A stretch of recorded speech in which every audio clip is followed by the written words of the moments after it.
Ever feel like you're running on autopilot, but it's actually burning your life down? You work so hard to make things better, but somehow you end up making choices that sabotage your own happiness.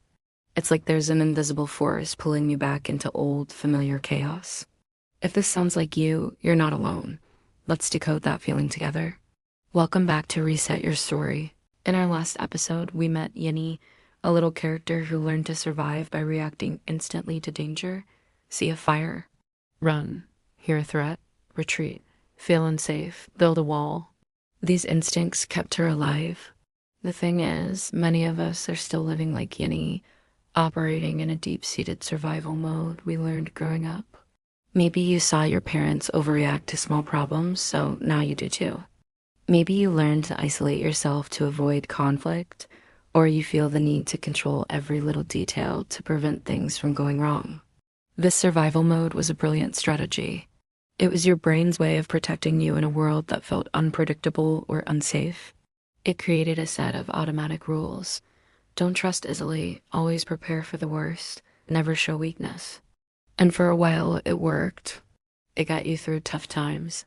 But here's the trap. The world changes, but our survival programming often doesn't. You're not in that old environment anymore, but you're still reacting as if you are.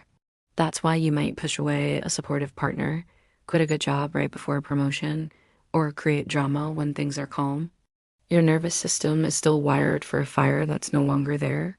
It keeps you safe, but it also keeps you stuck small and away from the joy and connection you truly deserve. You're surviving, but you're not thriving. So how do we start to break free? We can't just flip a switch, but we can start by creating a tiny gap between a trigger and our reaction. Here's your mini step for this week. The next time you feel that familiar surge of defensiveness, anxiety, or the urge to control everything, I want you to just pause, just for 1 second. In that pause, silently ask yourself this one question.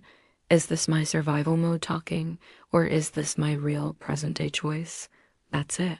You don't have to fix anything. Just notice.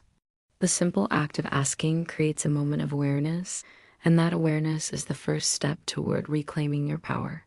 In our next episode, we'll dive deeper into how to recognize the specific patterns that are holding you back. So if you found this helpful, hit that like button and subscribe so you don't miss it.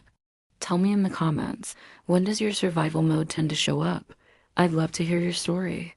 Thanks for watching, and I'll see you next time.